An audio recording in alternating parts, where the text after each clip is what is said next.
what do you feel about playing with a Fa'afafine? She was like, yeah, like obviously they can join the team. Like what's funny is that some of them even think they can be as good as the girls. They're like, of course we'll let them on the team. They're worse than us. Like, Bitch. Yeah, Nazis are pretty f***ing gay. yeah. Lady in the Trans podcast. Where we believe in science. We don't believe in God. Only science.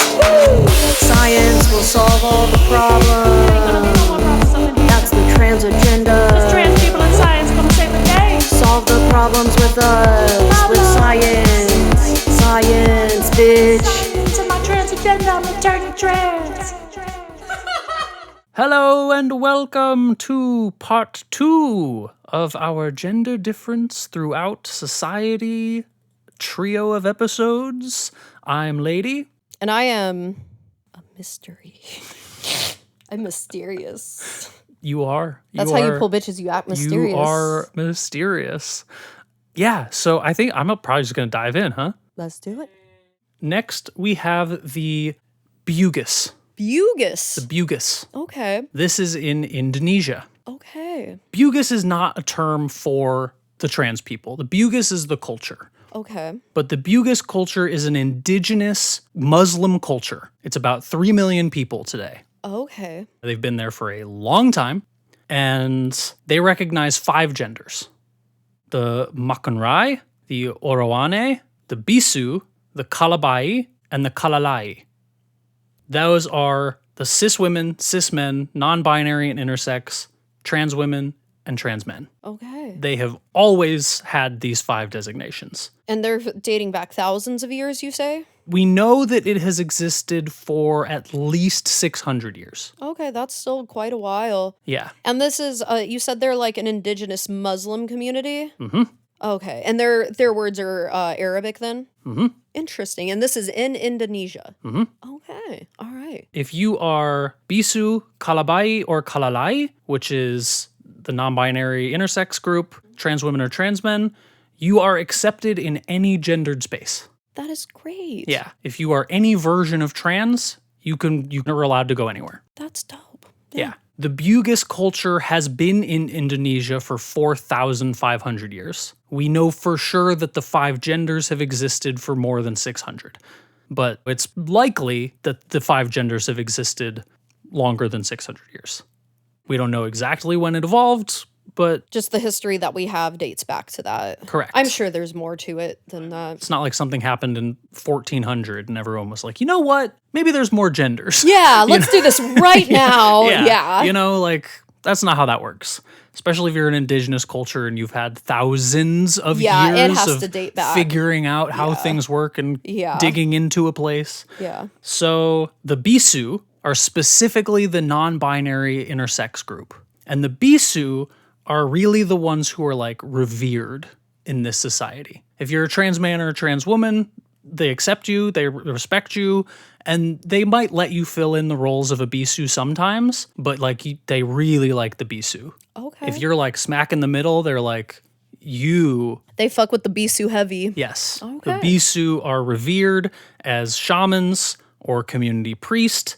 They are believed to harness the powers of both male and female, both mortal and deity, and to bestow blessings for good health, successful harvest, or to consecrate a building site so that it will last a long time and like not get screwed over by disasters. You know what's I just had this thought. I'm sorry. I'm like bouncing all do over it. the place. Yeah, it's all good. I feel like a lot of the mentality of the colonizers getting rid of these people when they would arrive places, because I used to just think it was like, oh, well, women have to be lower than us, and like, if you come out of that, then, you know, I wonder if there was an element of jealousy of the men that were in power going, oh, in your culture, you're better than me because I'm a binary man, so we're going to get rid of you. I wonder if that's what it was. Yeah, and it was also the fact that in basically all these cultures, the trans people were like the religious leaders. Yeah. And if they're showing up with Christianity and they're like, you're supposed to respect the one true God,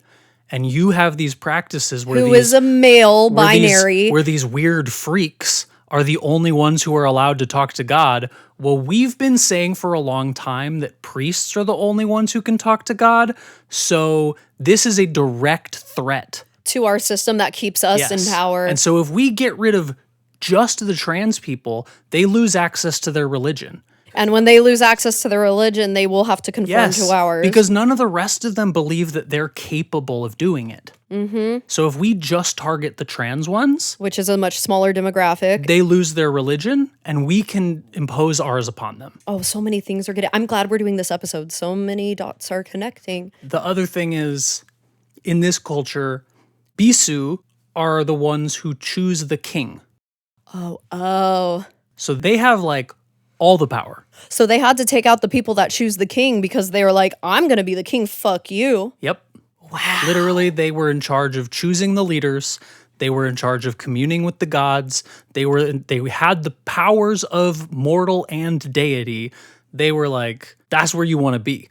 And the process was basically just like, someone who's Bisu just knows. Sometimes it was like seen at birth, like if they were intersex. Yeah, and there was like a physical... specific type of intersex that was like, oh, well, they have both. Like they'd be like, oh, Bisu, like thank God we have a Bisu. Yeah. Other times it was like young kids who'd be like, I feel like, and once that was decided, they would be just like pulled apart from all the rest of the education, all the rest of the culture, and there was a years-long, extensive process in gaining the experience and training in all of the roles of a Bisu.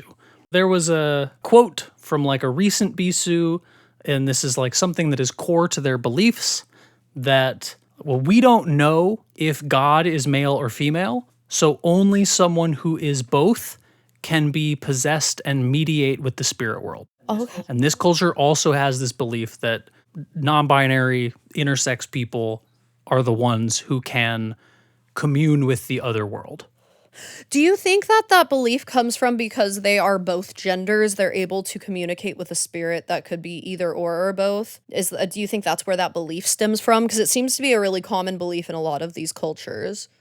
I don't even know if I want to say this, but like, I think it might just be real. I feel you. You know? Yeah. Like, I feel like they knew some shit that we don't know. Because it got erased by Christianity. Because if this shit showed up on its own in every culture around the globe, and it was just like a part of their everyday, like, and people were functioning in society this way. And like, we all know that like there's weird, unexplainable spiritual shit that happens, right? Yeah.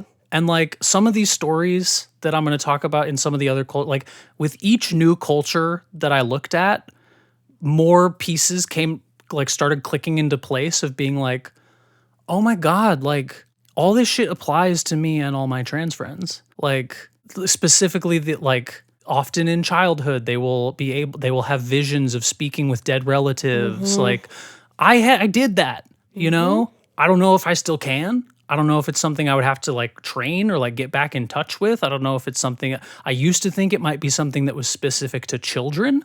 I think it's stronger in kids in general, but you might be onto something with that. Because you're just like closer to timeline wise, yeah. You know, you're just closer to like you were just in spirit world 5 years ago, yeah, and now you're here, and so like you're still sort of tethered to it. And then it's because it's also like people on their deathbed, they also start sort of like dipping into that shit. When my nana was passing away 2 years ago, she kept pointing across the room and saying she was seeing her two sisters that were dead and going, Pat, Bev, and we were might like, have just been waiting, you know? Like if this shit's real, like I can't say for sure it is or isn't real. Yeah, there's no way to prove it. I think most people want to believe in something, and I know out of all of the organized religions and belief systems, it's spirituality I wouldn't even say it's an organized religion, it's just kind of a spiritual belief. There's like certain things that come from certain things that I definitely believe in. I don't speak on it online because I wouldn't really want to make money off of something like that. It would feel icky, and also it's not something that can be proven with tangible evidence, and I like to argue with tangible evidence. If but there ever was tangible evidence, the Christians deleted it. yeah, exactly. And it's 'Cause they were lost like, information. and maybe they have some abilities, and they're like, we're going to hold this power to ourselves. And maybe that's why they have such a thing about pedophilia. Is they're like, well, we know the kids are closer to the spirit world, and we're going to use them as part of our rituals or whatever to whatever. I don't. At this point, I accept that I know nothing. Yeah. Right. Yeah. Same. It's all just theories. Yeah. Also, anybody listening or watching, watch the movie Weapons. I had to. I'm so glad you showed me that movie, bitch. You have no idea. By the end of that movie, halfway through the movie, I was like, she was onto something. This is amazing. And at the end of the movie, I was like, girl, thank you. That movie was so good. I've thought about that movie. It's only been a day or 2 days. Yeah. I've thought about it each day since we watched it. It was a very good, thought-provoking movie. Yeah. It's a great movie. And it was accurate with the witchcraft. I used to practice witchcraft as a kid. I guess I can see all the little pieces that would have made you think of it right now. Yeah, there's a reason. At first, I was just like, what? No, if you think about some of the... Yeah, anyways. No, I get you. I had to plug that film. I That film understand was how great. you got there. I understand how you got there. Yeah, so I don't know. I just think they're onto something. I really do. I think intersex and non-binary and trans people are more connected to something that we don't understand. Yeah, I agree with that. I definitely do. I also, there's this Indian girl online that I follow who practices Vedic astrology, which is like old school astrology. Yeah. And she calls our tropical astrology Starbucks astrology. Is it Verdic? I think it's Verdic. Or is it Verdaic? I think it's Verdic. Is it Vedic? Vedic. I'm not Okay. sure how it's I just discovered it very recently. Okay, because I know Vedic is a thing, and I know Verdaic is a thing, Okay. but I've never heard of Verdic. But it could be a thing. We'll just put something on text on the screen. Yeah. But she calls it colonizer-free astrology. Vedic astrology is specific to India. And just some of the shit I've read up on it and looking at my own, it's a lot more accurate than the astrology we have. I looked at my shit after you were praising it, and it was spot. It's creepy, right? Spot the fuck We also on. looked up some people that we know, and it was way more creepy. spot on than anything I've ever seen in American astrology. Yeah. And there's a theory that the colonizers came and took the religious practices of the indigenous people and used it for themselves to make themselves more powerful and sold the common people Christianity, which is bullshit, and whatever bullshit religion they made had. up a fake thing so that we couldn't use it. Yeah.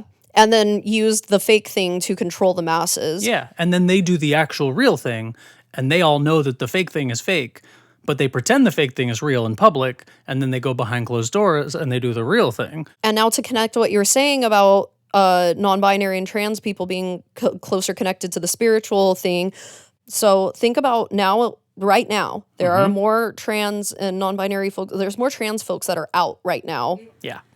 My theory is, since the indigenous people believed that the trans folks were connected to something spiritual naturally, because all of the trans people are visible and out, perhaps them stealing the spirituality for themselves is no longer working because it's now trying to connect to the trans people that are...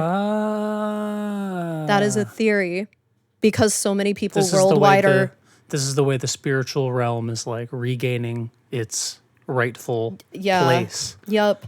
Bringing the balance back. Yeah, because the theory is that the colonizers came through and were we're going to steal this power for ourselves. I've heard that theory before, that they're using witchcraft and spiritual practices from indigenous people for evil.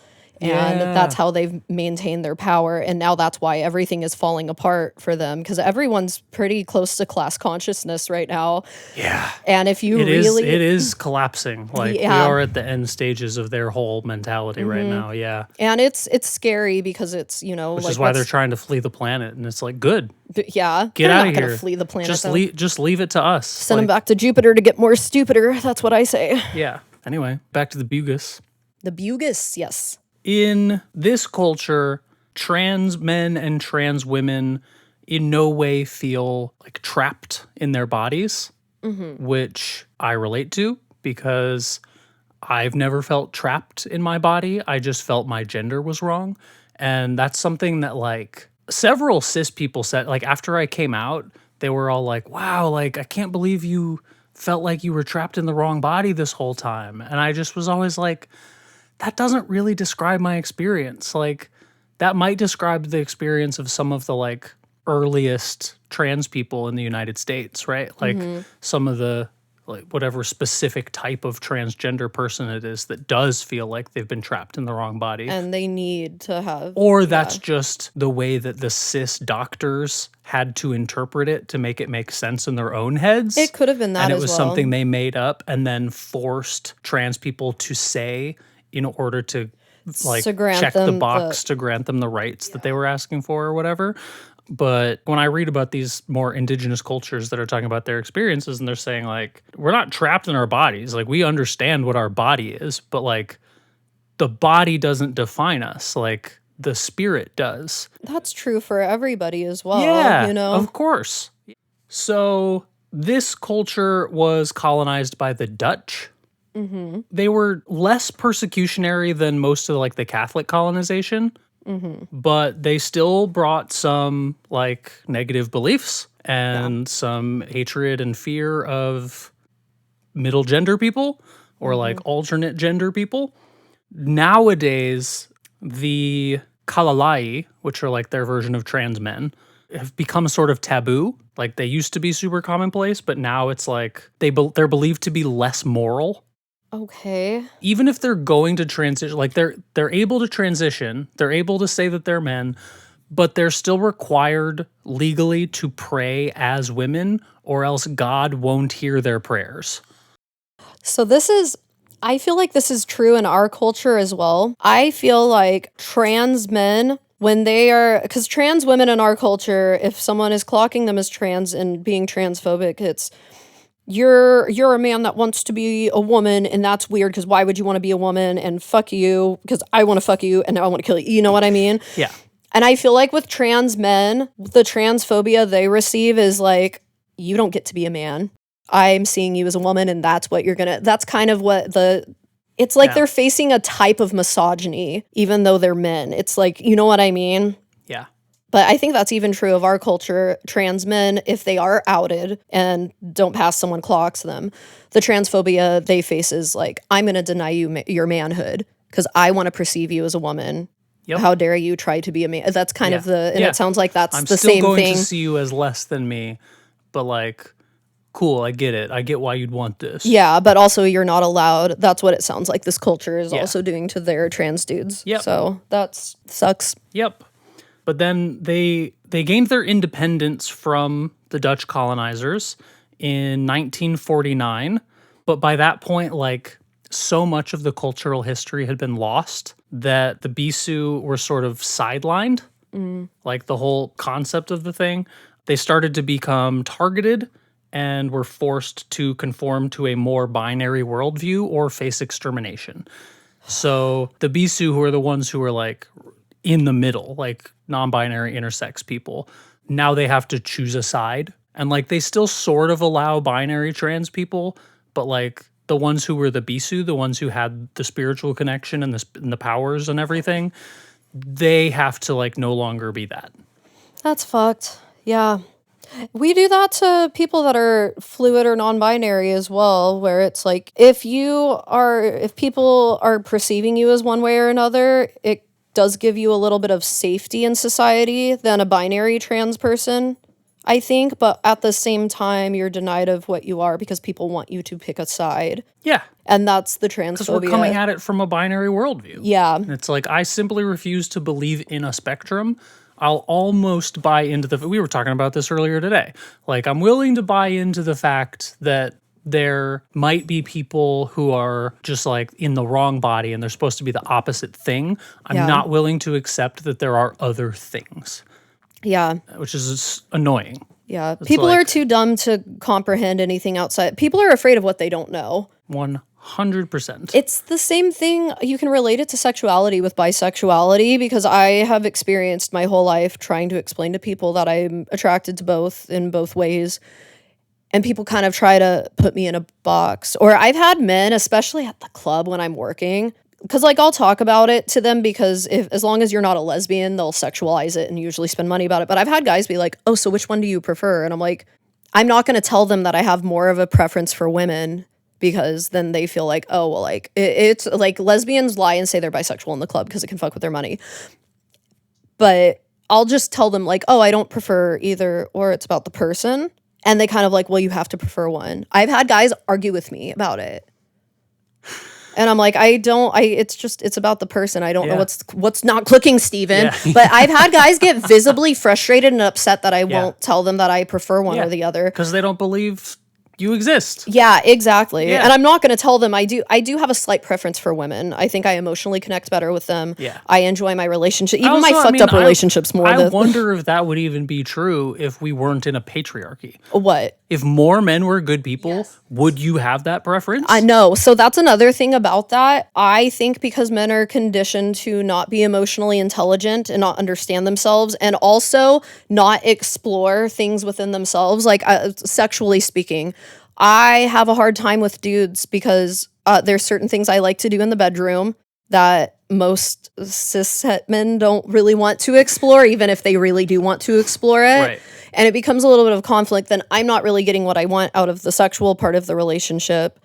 And they're afraid to explore it. And it's kind of, it doesn't happen every time. Yeah. And there's also just certain, men are more, they're more quick to follow gender roles that are placed upon them because it benefits them. Yeah. And when I don't follow those roles, that can create a conflict. Most of the men I've been in relationships with were actually every guy I've been in a like committed relationship with has been bisexual. Just one of them was pretending to be straight and then was sucking dick behind my back. But that's another story for another time. But Yeah. the ones that were at least open about like, yeah, like I'm a little, like they weren't full on bisexual either. Like one of them had been molested by a guy in high school and was like, I don't really date men anymore because of the trauma I have around it, but I am attracted to both. I had one that was like, I would never date one. I don't think I'd ever even sleep with one, but sometimes they're hot and sometimes I'd make out with them. And I'm like, cool, at least you know that about yourself. Yeah. You know, but I usually vibe better with guys like that because it works better with myself. Men like to put themselves in a box, even if it isn't true to them.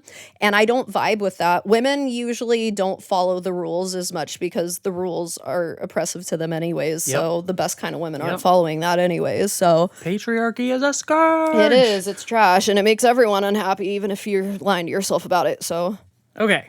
Basically, in the modern day, which is the post-Suharto era, which is basically they had an authoritarian named Suharto. He resigned in the year 1998. And since then, people have been attempting to bring Bisu back. okay. And how is that going? It's sort of happening. Okay, that's good to hear. Largely at this point, it's being capitalized on as like a tourist attraction. Okay, But like they get to do some of their old practices. that's good. People are sort of commodifying it and like making it a thing. But like for them, it's like I get to we get to do exist. it. Yeah. I feel like it's sort of like what we did to Hawaii. Yeah. They can still do the hula. They can still do their ritual But it's for capital ceremony. gain. Right. Yeah. But it's like for white people. And it's like, Yeah. it's not the same. We're not doing it the way we would want to do it, but like at least we're doing it. Yeah, at least we're keeping it going. Yeah. Yeah.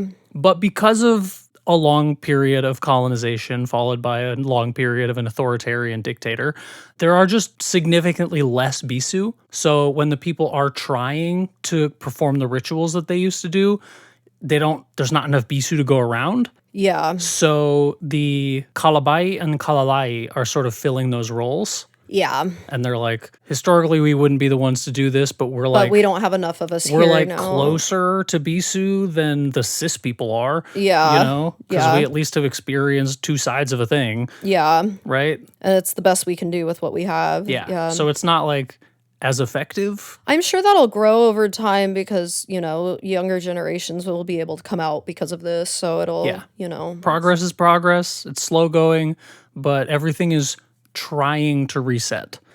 On to page 2 of my notes. So I have a couple words here. Okay. The first is Irawhiti. Irawhiti? which is basically what a person calls themselves in the Maori language Oh, okay. if their gender doesn't align with their birth gender, or if it changes over time. And that's just for anybody assigned anything at birth. Yep. Okay. It's the encompassing term Irawhiti. It would be cool to interview. It would. I also just want to see New Zealand, but Yeah.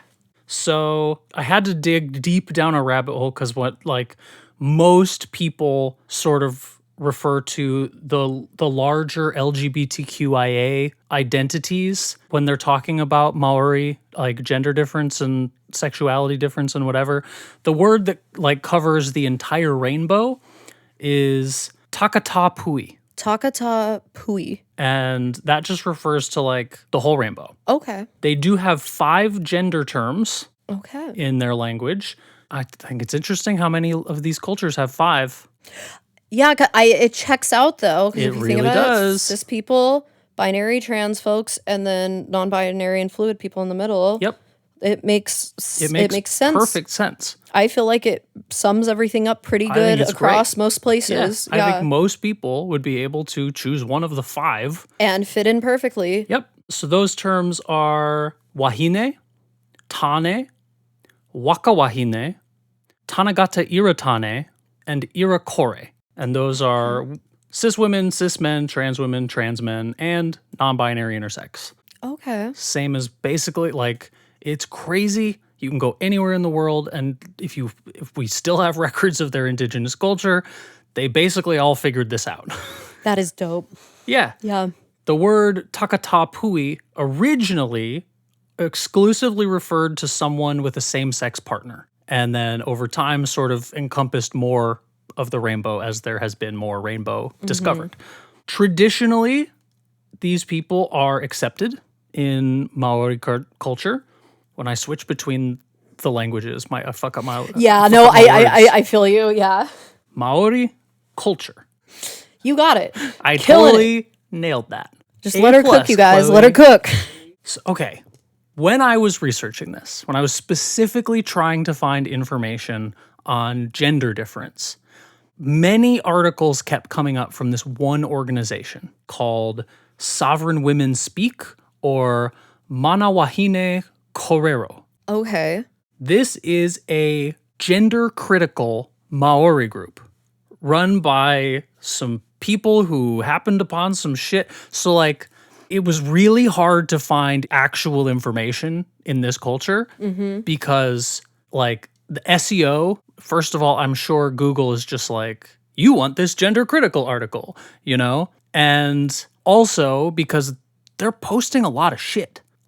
They're posting a lot. Most of the people who've researched the actual history and the actual culture of the Maori people, they post one 500-page research document and then they're done. They're not constantly posting, right? They're not influencers or whatever. Yeah. They didn't found an organization for it that's No. constantly publishing articles. But these people are posting a shitload of hate all the time. And this group, basically their goal is to erase the history of gender difference from Maori history. They're using modern, rigid, binary definitions of gender created by the colonizers to retell old stories in a modern binary way. It's get a job. What unemployed motherfuckers, get a job, bro. Why? Yeah. There's you have nothing better to do with your time but hate on people that aren't not bothering anyone. Fuck you. Yeah, and I read a couple of their articles, and these articles, they don't provide any information.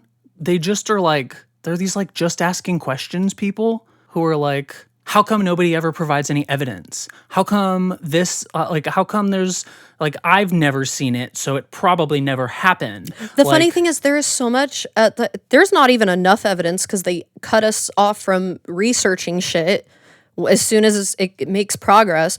But there is research you can go and read. I bet none of these motherfuckers can read. You're probably right. And it's not hard to find studies. It's not at all. But they are absolutely convinced. I think it might just be 2 women.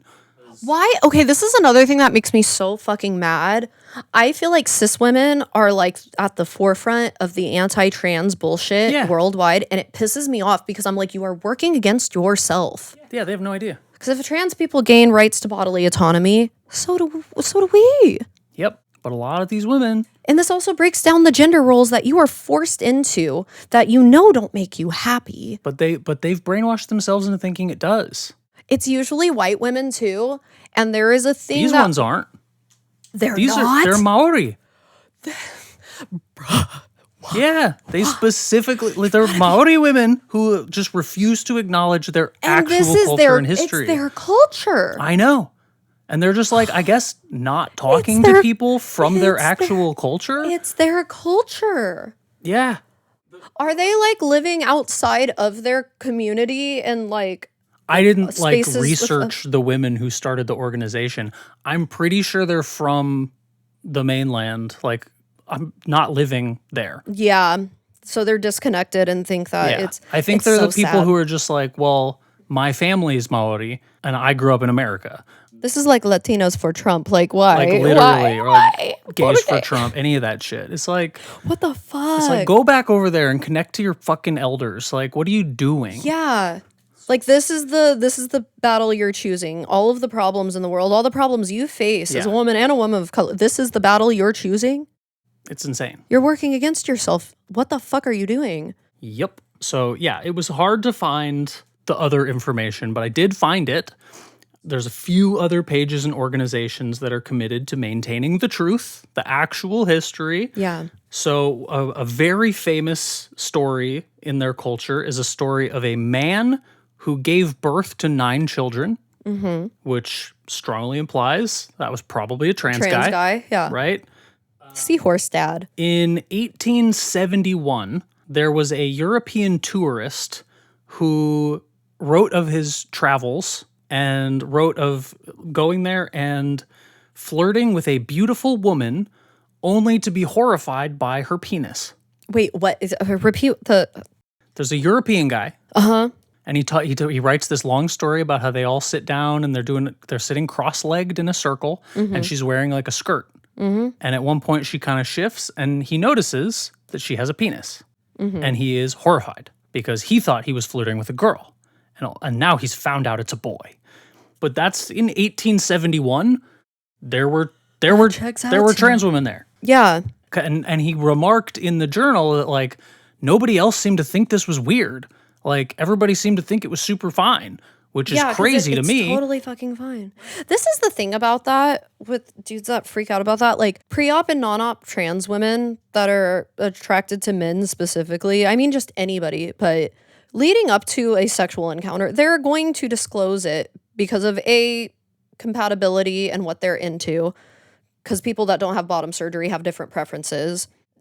It's something that will be discussed, but the ones that get so like appalled and upset, it's just like you found her attractive, so who cares? If you guys aren't compatible and you're not gonna make fine, that's okay.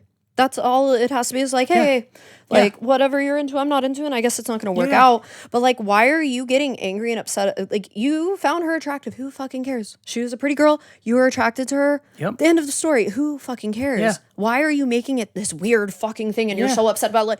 And it's because they've been told that they have to be only attracted to very specific types of women. It's a prison that you're locking yourself in because you have the key.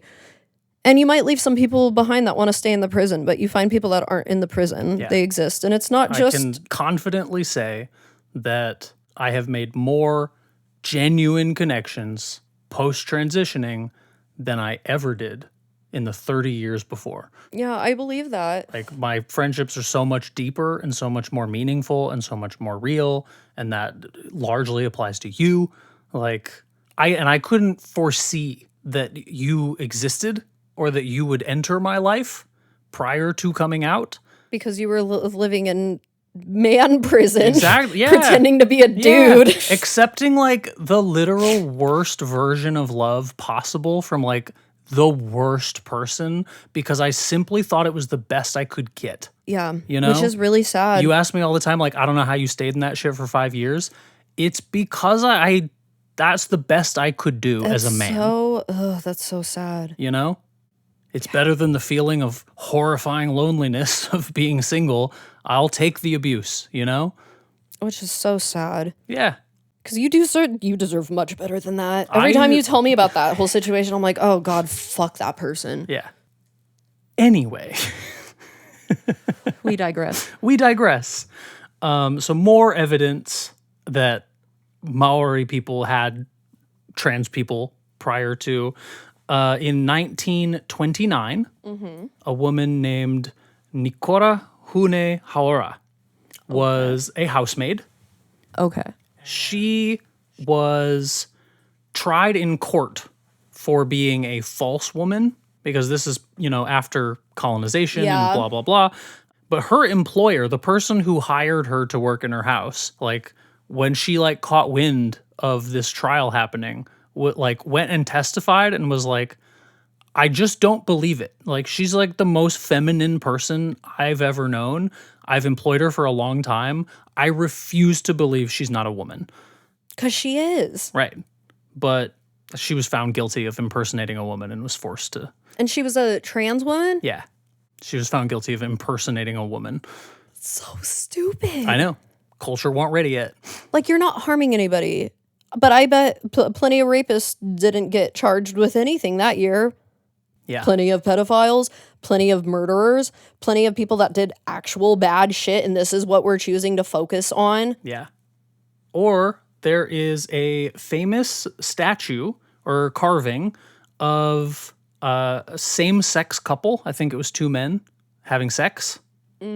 British colonizers broke that in half and put each half of it in a different museum in a different country so that no one would know what it was actually supposed to be. What? And they put some... But they kept the guy in the statue. Yeah. They just put... Yeah. They were we found this traditional man statue with a huge boner. And it's I want to look at it because Yeah. it does things to me, but I don't Yeah. want people to know why. But I don't it does want things but to I don't me. want you to see the other half of this statue where he was making out with another dude who also had a huge boner. So we'll put that in the other museum and we'll just say that there were separate carvings the whole time. We'll even break off the part that makes it look like they were connected once so that no one can make the connection. See, that's something a closeted homosexual would do. Yeah. This is my problem too. Because you know how they're there's more bisexual women because it's just more common with women. It makes sense why you'd want to be with another one. I'm no, it also makes sense why you would want to be with another man. A lot of dudes are bisexual and lying to themselves and everyone else about it. Because they are so afraid. It just makes them gay. It's stupid. It's a made up thing. If you're into other dudes, just be into other dudes. Yeah. If you're into other dudes and bitches and whoever else, just do that. Just why? do it. Why are you Yeah. making it literally? It doesn't have to be a thing. Just enjoy yourself. Enjoy your life. Yeah, live your life, be yourself. Yeah, you only Don't get hurt one, anybody. maybe. Simple. Don't hurt anybody. Live your life, be yourself. It's not that fucking hard. Yep. That's the 10 Commandments, bitch. That's what Jesus says. Yeah. All right. So now we're going to talk about the Mahu. Have you heard of the Mahu? I have not.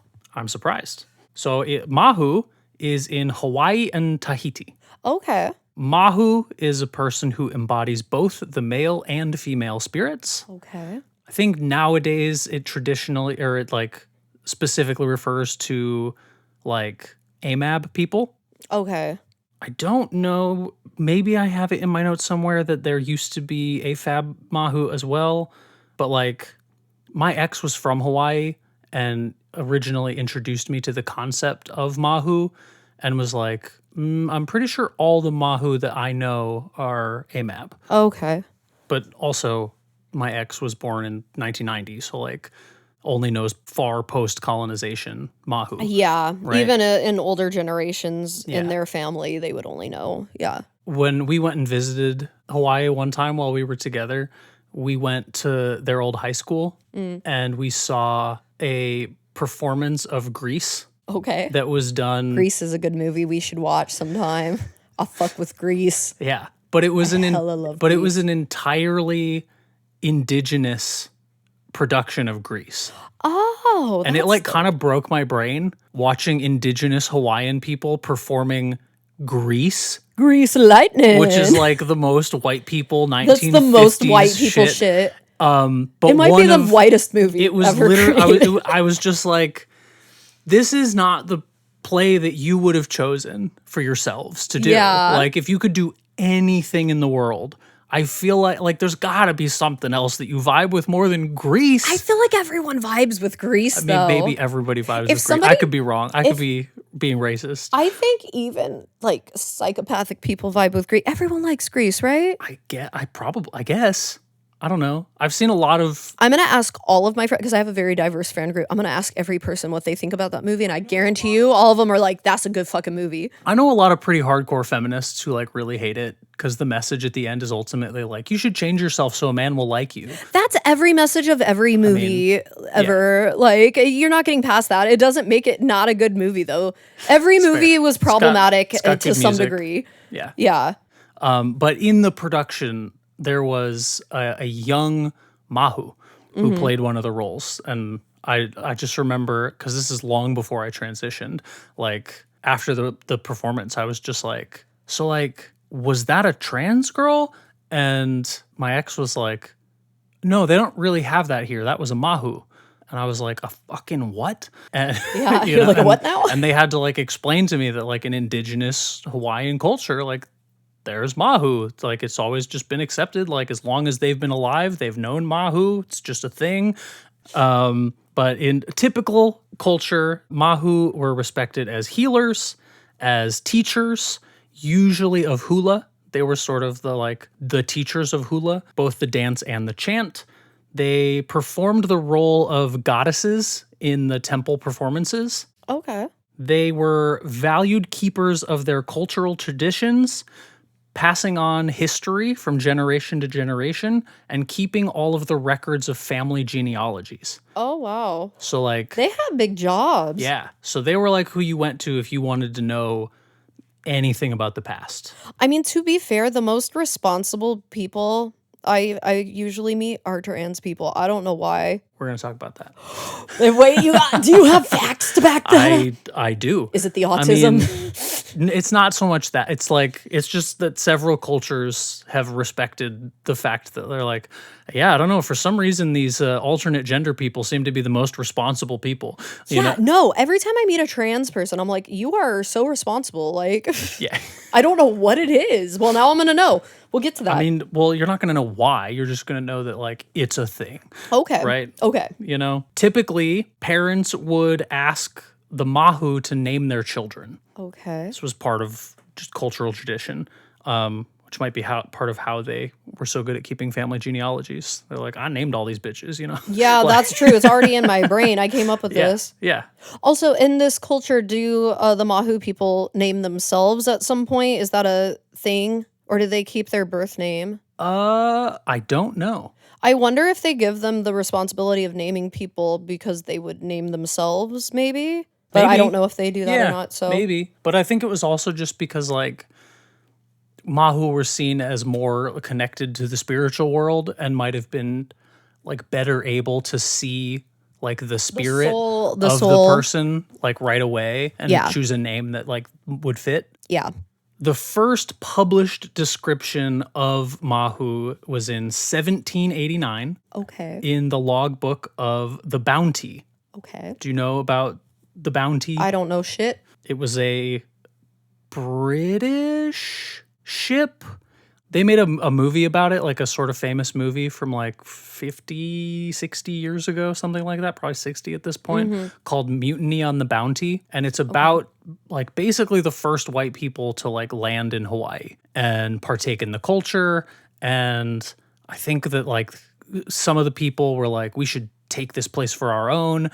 But some of the crew were like, Nah. I kind of feel like that's fucked up. Like they seem really cool. Yeah, their shit seems They've like been- it's going pretty good. They've been really chill with us, and so there was like a big mutiny where they like get rid of their own captain to like allow the Hawaiians to keep going. a rare occurrence of justice. Yeah, so they're just like we like the Hawaiian people. They seem chill. Okay. But in the logbook, Captain William Bligh wrote that he had met a member of a class of people who seem very common here called a Mahu. So in 1789, they were a class of people who were very common, according to a white man. Okay. Is a famous statue or memorial monument. I guess you'd call it a monument called the Healer Stones of Mahu, which still exists in Hawaii today, which commemorates 4 Mahu who brought the art of healing from Tahiti to Hawaii. So, and you can see that today if you went to Hawaii. Oh, wow. There was a flamboyant French painter named Paul Gauguin. I don't know how to pronounce French names. I feel you. French is a crazy language. That's hard. Paul Gauguin? It's probably something like that. Paul Gauguin? I don't know. Yeah. You know, something. Sorry, French people. You sound like you got peanut butter stuck at the roof of your mouth. Yeah. So when he came to Tahiti, the people there just thought he was a Mahu. They were like, "Oh, white Mahu, this is great!" Like, you know. Oh, so he was like a Twinkie because he was very flamboyant. Yeah. Which is why I mentioned that he was flamboyant in the first place. Yeah. Because like all the native people were just like, Mahu. White people have Mahu too. Yeah. Yeah. And he was like, what is that? But because he was gay, he like didn't judge them and sort of just like was curious. And he painted Mahu. There's like a famous painting called Papamo or Papamoe, which just means mysterious water. And it's a painting of a Mahu drinking from a waterfall. Can we put a clip of that in the video? I absolutely will. Yeah. I want to see it too. yeah. So It's right there. Look at that. Yay. Oh my gosh. Look at that. Papamoe. So then we get to the 1820s. Okay. Take a guess what started happening in the 1820s In the 1820s in Hawaii? and Tahiti. Colonization? Mm-hmm. Okay. Sure that checks was. out. Okay, that checks out. It's pretty much always going to be colonization. Yeah, I figured, but I didn't know if there was some like war that broke out that I didn't know about or like, you know. Nope. In the 1820s, Christian missionaries arrived. Oh, typical. Yeah. And they decided to bring biblical laws to the islands and started a centuries-long stigmatization of Mahu. This is why organized religion is wrong, especially like Christian-based religions, any like Abrahamic religions, really. The idea of converting people, it's a cult thing where it's like, get more people into our cult. That's what it is. Yeah, that's exactly what it is. Conversion is forcing people into something you believe because it makes the cult more powerful. Yeah. It's fine to believe in your bullshit. Yep. Or whatever you think it is. You cannot cool. impose it on other But people. if you're in a group that is telling you that you need to get other people to believe in it and they're using fear to make you believe you're doing something good to do it, it comes out ugly and it is not good and nobody should do it. Agreed. That would be like if I practice like witchcraft and tarot and stuff and I'm going around trying to force people to believe what I believe and then becoming violent if they're not agreeing to do it.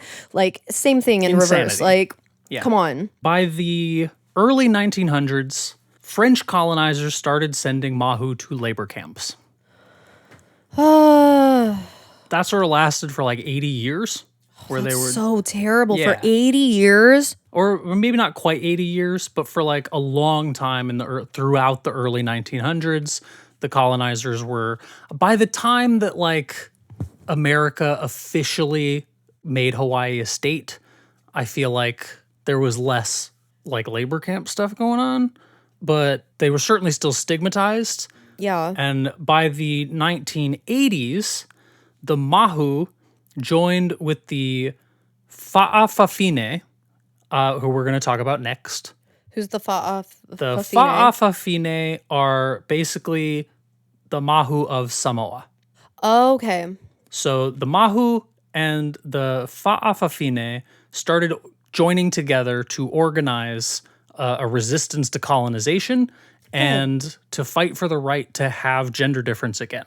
Good for them. Yeah, good for them. 40 years later, after they started working together and fighting for stuff, we have a subgroup of the Hawaii LGBT Legacy Foundation called the Mahui, which is designated specifically to fighting for Mahu rights and traditional communities, because there are still traditional indigenous communities on the islands.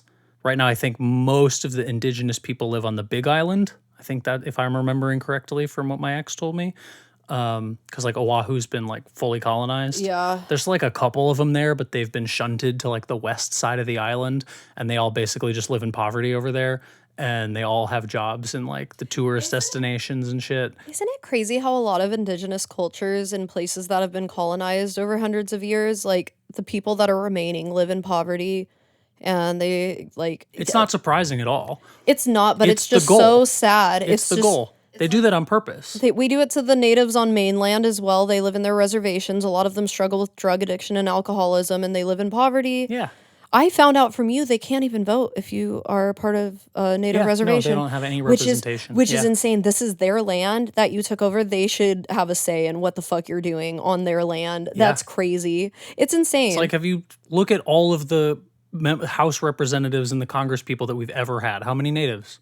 How many natives? Zero. yeah, which is Because they don't even have a district. If they had a district, they would have at least one person in there. yeah, but all they have The is best their, they can do is like wait in the lobby, and they do that a lot. Like they send people to Washington all the time. Like they were protesting against the NFL team that shall not be named for 100 years. Like not 100 years because the NFL hasn't even existed that long. But since the start of the NFL, like, hey, your mascots are racist. yes, Please change they've had it. people go there like every. It's like you've day. terrorized these people for so long already. You've put them in the worst living conditions, and the least you could fucking do is not mock their people Literally. with your bullshit fucking sports team. Like, fuck off.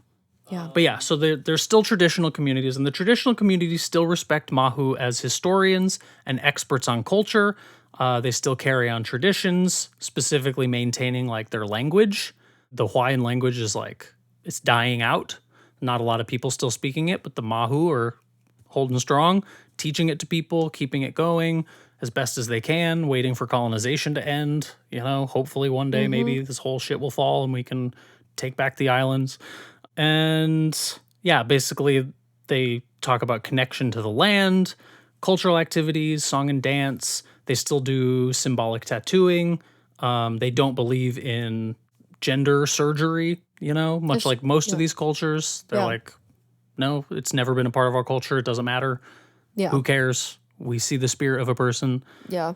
They maintain strong family ties, and they are usually foster parents to like their nieces and nephews. Oh, okay. They typically end up Yeah. being like surrogate parents. That makes sense. Yeah.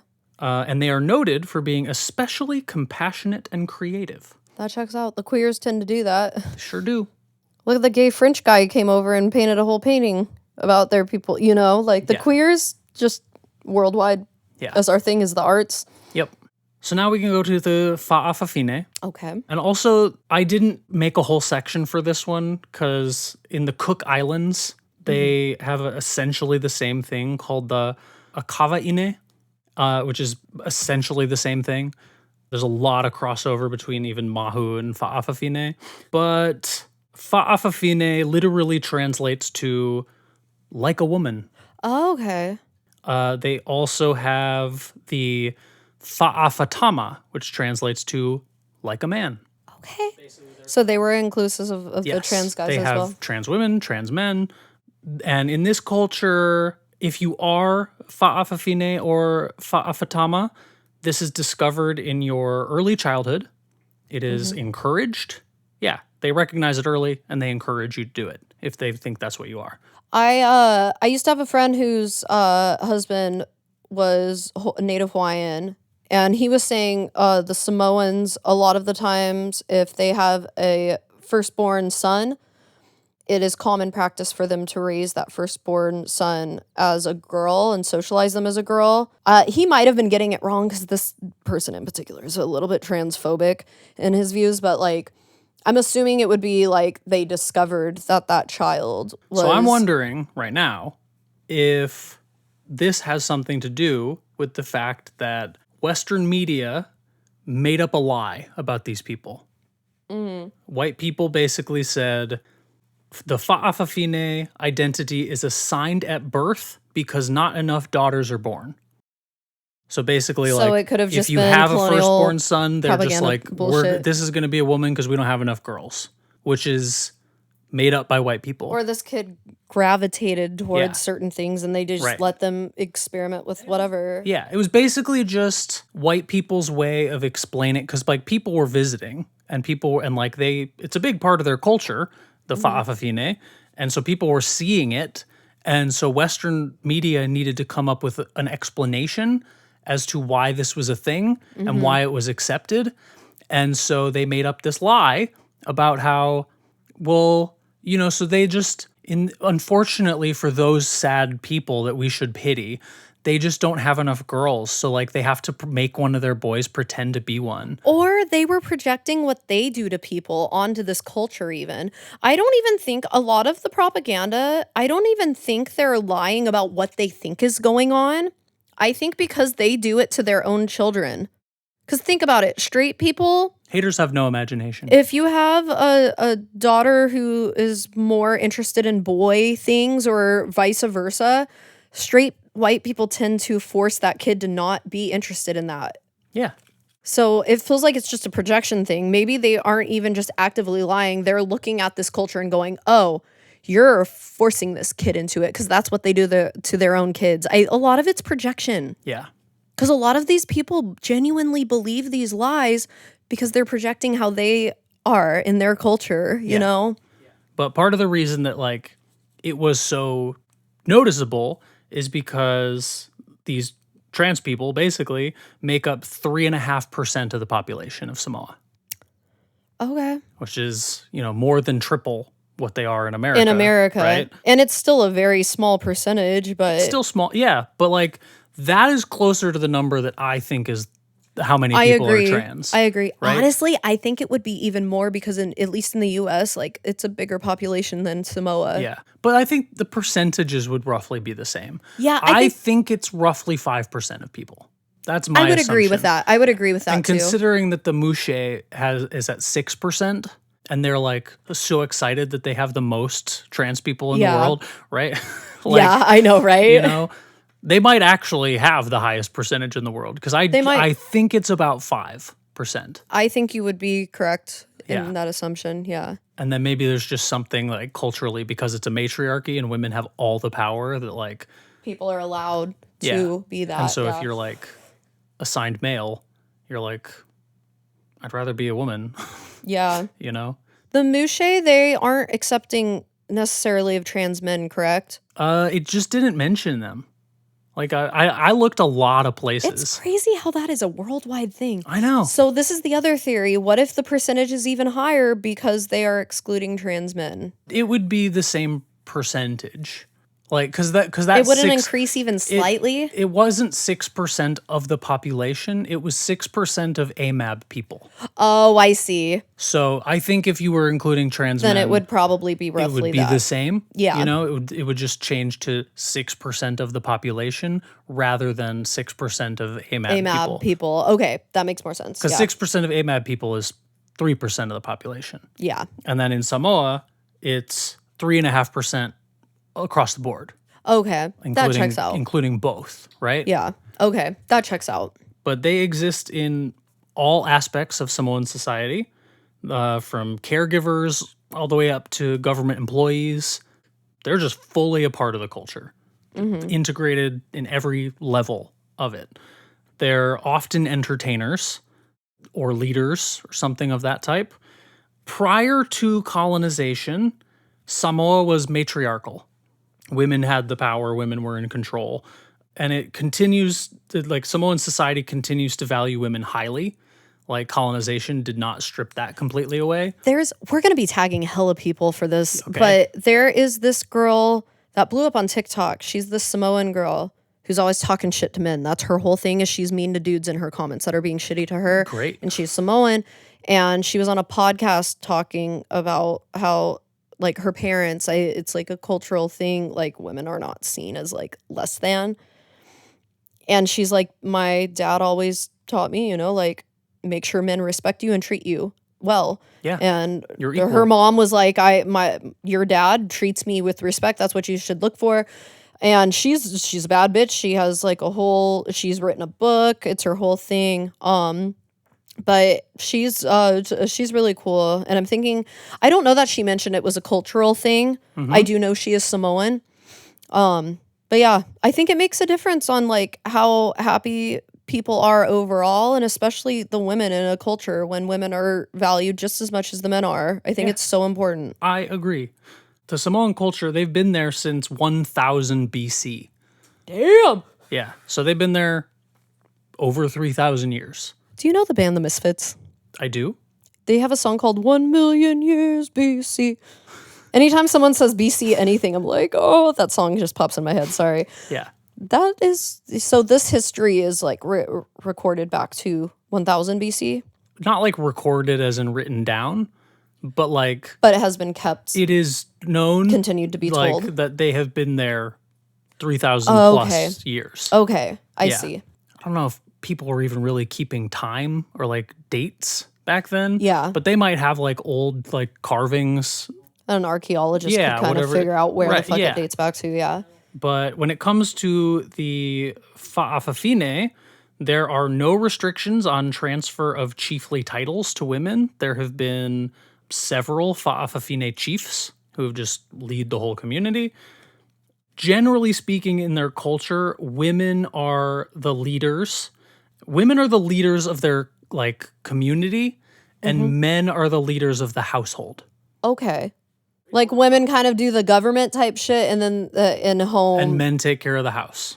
That feels very well It balanced. feels balanced. I think another reason indigenous cultures were putting like intersex and like non-binary people in charge a lot of the time is because if They you're could a do balance of roles. both, Yeah. they're gonna have a more clear idea of how things will work better. Yeah. I feel like If you can tap into both sides, then like then you would have a better idea of what there's makes ever everything balanced. if there ever is an argument that's like all the women seem to be on one side and all the men seem to be on the other side, let's go ask the non-binary person.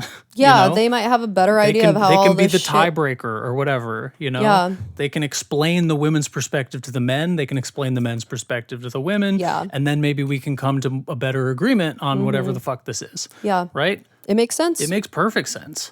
So like a woman could like culturally and society have like higher status than her husband, but then at home he would technically have higher status than her. So there's no like I'm above you, because it's like, well, we're both above each other sometimes. Yeah, and but Right? that's how That's how any, a healthy relationship that's how should work, any right? friendships, coworkers, anything should be a pretty Yeah. equal, like give Yeah. and take of everything. Take turns leading the way, Yeah, you know? I think it's important. Absolutely. And also like knowing what job you as an individual is good at, and like, you know what I mean? It just makes the most sense. Yeah. And I read an article where someone was interviewing like one of the chiefs, and they asked about the Fa'afafine and the like slight stigmatization that happened. He was like, that didn't exist before European contact. Like That checks out. that's Christian legacy. Like we don't fuck with that shit. The crazy part of this, because a lot of their history was erased, it makes me wonder what it was like what information was lost about it.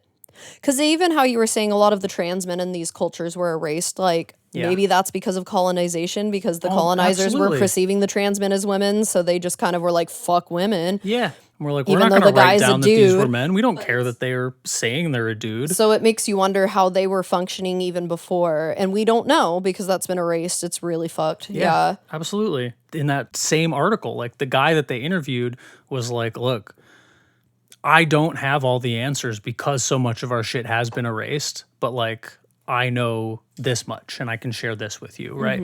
Like that was a big part of like the opening of that article. So Fa'afafine and Fa'afatama were thought to have special or unique gifts and talents, especially sexually, that men did not possess. So like a lot of times, if a young boy was like trying to experience sex for the first time, he would seek out a Fa'afafine and be like, you got to teach me. Like I got to learn some shit. Oh, okay. And they were thought to be like especially caring lovers. And like apparently a big part of early Samoan culture was about like rejoicing in and worshiping is the wrong word, but like they really liked sex. And they Okay. really sort of talked about it all the time. It was like a lot of their art was about it. A lot of their songs were about it. A lot of like Caribbean and Pacific Islander cultures are a little more open about sex than we are. Yeah.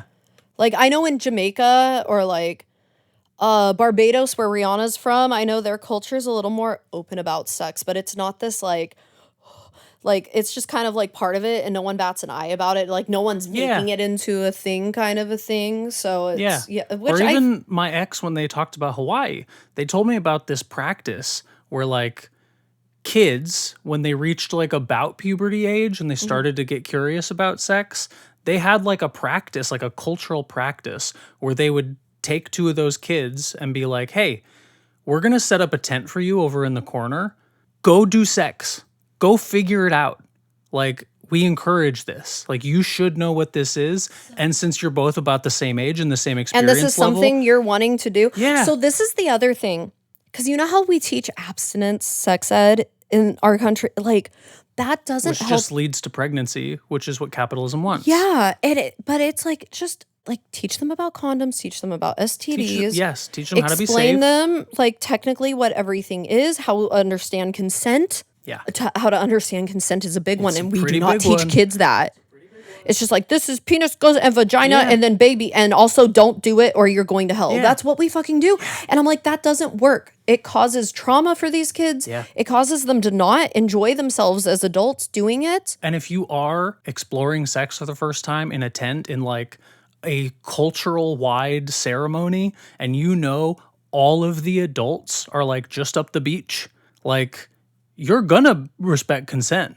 Yeah, because you're going to get in trouble if you do some 'cause fuckery. they're gonna hear someone fucking say no or Or that scream, kid you know? will feel safe enough to go tell one of the adults and say, Yes. hey, this happened. Yeah, and then they'll talk about it. Yeah, Like, and you educate them. seems so much better. Yeah, but this is the other thing too. The people in power do not want kids to understand consent because they tend to prey upon children.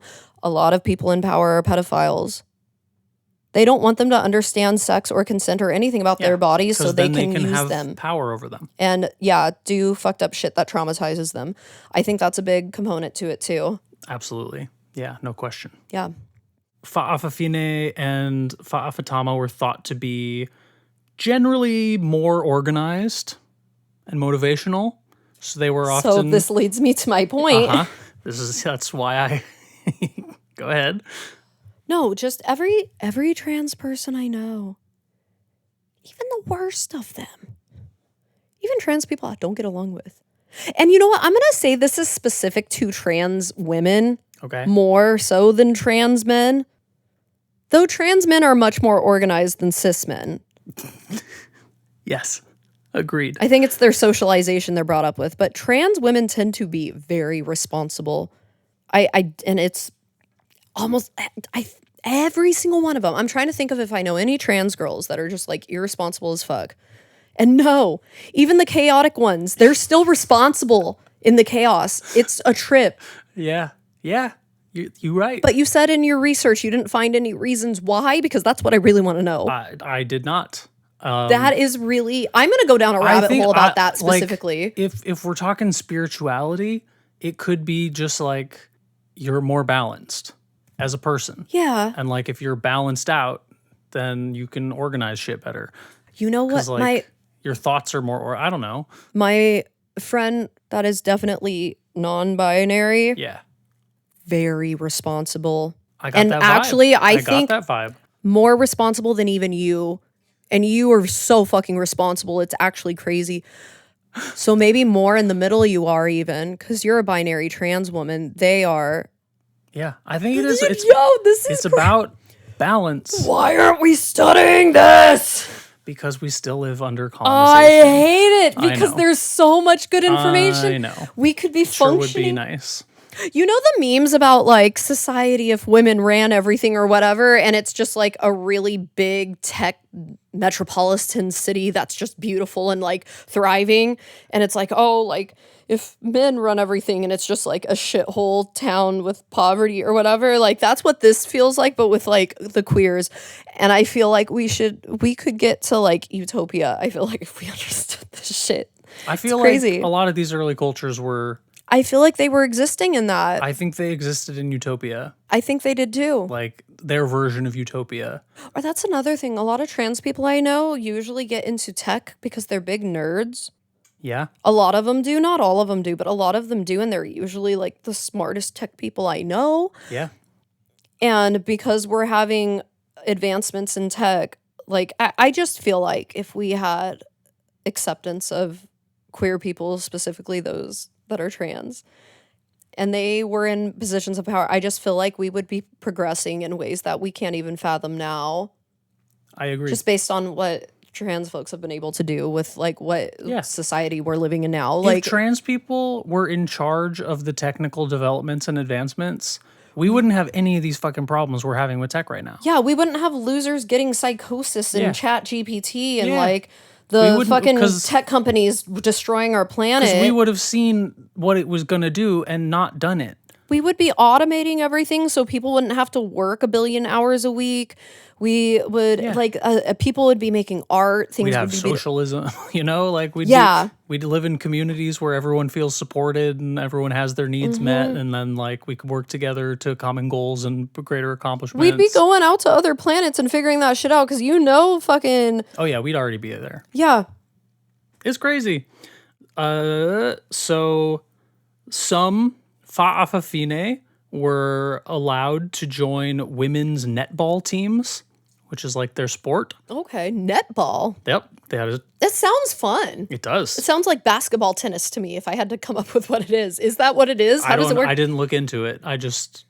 I wanted to make note. We should do an episode on that ancient they sports. fully accepted. We should do an episode on ancient sports. I think that would be fun. that would be fun. I just wanted to make note because, like, should trans women be allowed to play sports with women is such a fucking hot topic. And in this culture, it was like, They were yeah, doing it. Of course. What are you talking about? They transitioned to dominate women's netball, obviously.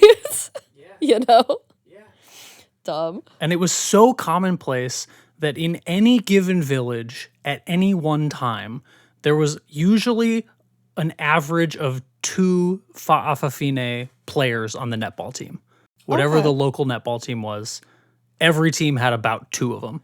Okay. This is the thing, too, with team sports, because everyone argues about trans women in sports, whatever. Like, on average, trans women tend to be taller than cis women. It would be equal if you just put 1 or 2 trans women on each team to do the shit the tall bitch needs to fucking do. Right. Or if you got a short trans girl, cool, like we'll just like cancel that out. But like if they have certain physical advantages on a team sport, it's helpful. And then the disadvantages they have, they wouldn't want to play the position that a shorter girl plays anyways. It would slow the team down. It would just make more sense. No one thinks this way though. Yeah. Because they just want to hate people. It's like, it's so dumb. You're going to love this quote that I pulled. Okay. So they were interviewing one of the cis girls on one of the netball teams, just like about like, what do you feel about playing with a Fa'afafine person? Like, what is that weird for you? Like, this is obviously a more modern sort of interview. And she was just talking about it, and she was like, yeah, like, obviously they can join the team. Like, what's funny is that some of them even think they can be as good as the girls.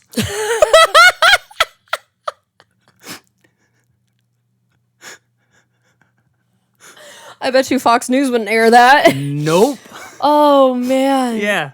That's the They're thing. like, of course we'll let them on the team. They're worse than us. Like, Bitch. like, and a lot of the times, like, they would have the Fa'afafine be the coach because they're thought to be more organized and motivational. So rather than play on the team, they're like, Yeah. how about you just run the team? Like, we're better than you at sports, so we should play the sport. Yeah. And you can be on the team, but like not be on the team, but like be on the team. You know? So the first time I worked out with She Who Must Not Be Named, Yeah. Just the first time we worked out together, I just remember kind of having this thought of like, oh my God, and the conservatives think that you could beat me at a sport. You couldn't beat me at any sport. Literally. Like, if I wanted to murder you with my bare hands, I could. Like, but it's just, they don't know what they're fucking talking about. Yeah. It's just their new talking point to get elected and also distract, and it's stupid. It's cartoon nonsense. But like you and I are like, I feel like kind of on a if I started working out, I would probably annihilate you at most things physically. But like outside of that, like you're like an inch or two taller than me. If we played basketball, bitch, I could still dunk on you. Like, you know what I mean? Yeah. You'd be dropping the ball left and right. You're clumsy. Yeah. That's why I guarantee that's why I never liked sports with balls. Yeah, because you got a hand-eye coordination, all that. Yeah, it's a whole thing. If it involved anything that I was supposed to hold or carry or fucking dribble, are you kidding me? Dribbling? Can you imagine me dribbling? Bitch, I don't want to. It's bad. It's bad. We should play basketball sometimes. I won't make fun of you too bad. I just want to see. Also, I love basketball. It's fun. Fuck you. I love you.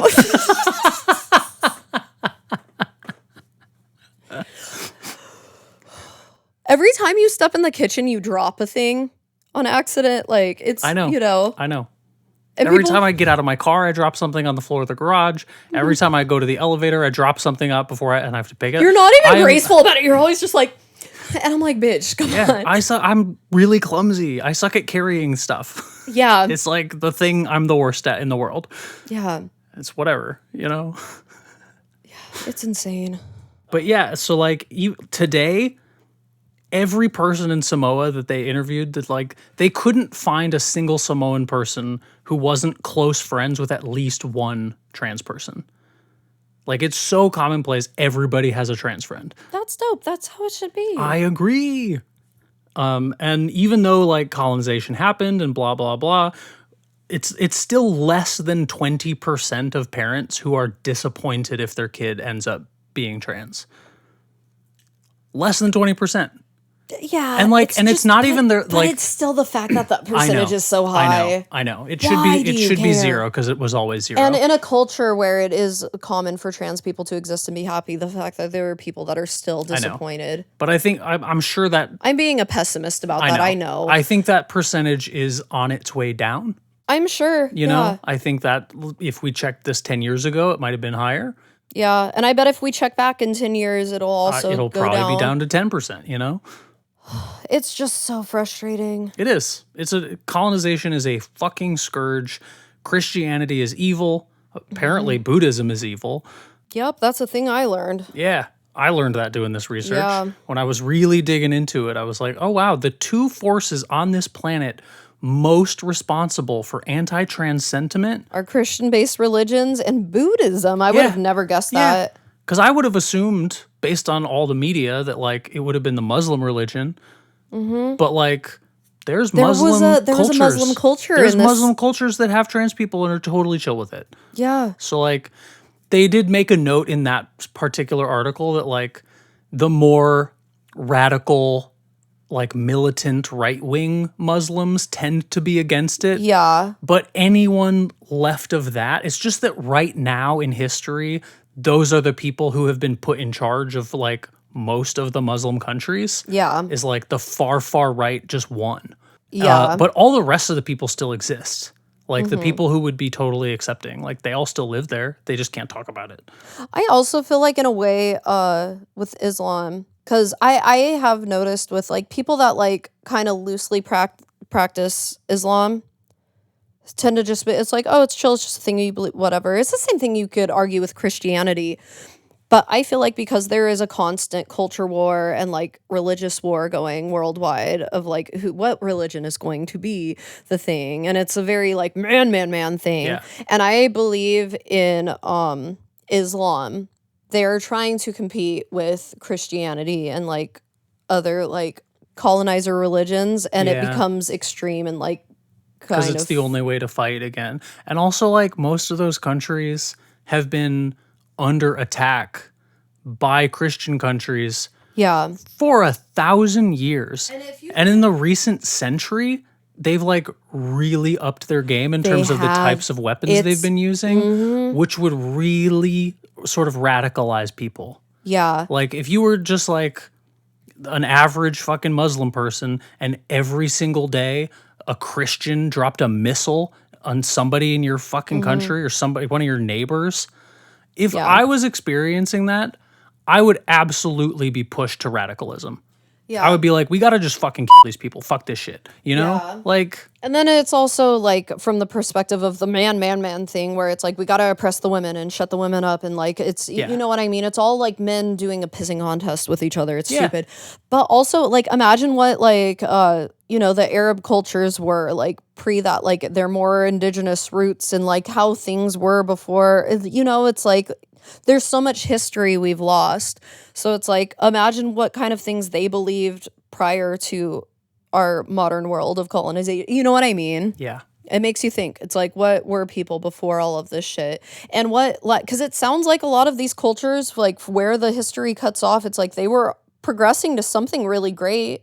Yeah. It sounds like they were on route to something really good and it got cut short. So it's like, where did they start? Yeah. Was it And when even better when before? we can get rid of the colonization, they're just going to pick up where they left off, probably a little further back than where they left off because so much shit has been well, they're erased and still destroyed. fighting for, Yeah, but it's like, imagine what they were before. You Yeah. know what I mean? They Yeah. were probably much more progressive with the history that was lost because we're a lot of what you're teaching me now is stuff that was cut short and we only know a lot of stuff that was like pre or post colonization. You know what I mean? Yeah. Okay. That's probably a good stopping point for part 2. I agree. I still got plenty of notes to go. So plenty of notes. We're going to have a nice little third episode You're coming the out here final pretty boss soon. note taker. Look, you should see my fucking handwriting. I'm going to, maybe I'll post a photo to somewhere or something. You do have of pretty. my It's fucking crazy how notes. legible your handwriting is Yeah, on such for a how small scale. You guys got to see. It's crazy. goddamn It's like tiny it Ants is. wrote her notes. Like, Yeah, but 2 weeks, next episode. Yes. Whatever. You're gonna want to come back. If you have enjoyed the first 2 parts of this, you really, really are gonna want to come back for part part 3 is great. If you have any comments, corrections, whatever, send us an email, ladyandtheTransPodcast@gmail.com. Would love to hear from you. And we'll probably, maybe, if we get some great shit, we'll, after the 3 episodes are done, we will respond and react to whatever comes at us. Yes. If we are fucking wrong about everything, whatever, you know. One thing I do want to say in closing, if you are a person who is a member of this community and you would like to Of either any of correct these some of our communities, information, of any of these communities, if please you tell would me like where I to was wrong. do an episode. I was doing my best with what I could What find, you can find. with what I was given. But yeah, if you are a member of this community, send us an email, verify that you are who you say you are as well. Yep. but- ladyandthetranspodcast@gmail.com. Yes. Please. Let us know. If you're interested in doing an episode with us, that would be so great. We are poor, but we will buy you lunch. We'll pay you more than lunch. I will dig into my pocketbooks for this. I'll hustle my ass off. I need to have a fund of like just some money I've set aside in Yeah. case we really want Yes. to like pay some You guests. But will be paid. yeah, Send us a rate and Yeah. we'll work it out. because we would like to hear from people from all of these cultures I anywhere. would love to know from an actual person who's a part of it, Yes. and not just from what I could piece together. More details. Yeah. And maybe one day I'll put you in a documentary Yes. if you want to be, Yes. not against your will. Yeah. Consent. Yeah. All profits will be put towards the communities who participate. Yeah, I don't want to make profit off We of have to make this happen. We have to figure out how to do all of this because it just feels right. Like it. It feels like the most important thing in fighting. this feels like Everything. such an important thing. There's some shit here. There is some shit I've here, learned so much more than I thought I was going to learn. and I have so many questions still at the I same know. time. Yeah. There's, I feel like I put together half of a giant jigsaw puzzle. Not even half. It feels like a fraction of that even. Yeah. But yeah, thank you for tuning in. I hope this has been as enlightening and wonderful for you as it was for me. But yes, thank you so much for being a part of this journey with us, this vision quest. This Vision Quest. Thanks for tuning in. Thank you. And we'll see you. See you in 2 next time. weeks. Bye. Bye. Yeah. Lady and the Trans Podcast. Where we believe in science. We don't believe in God, only science.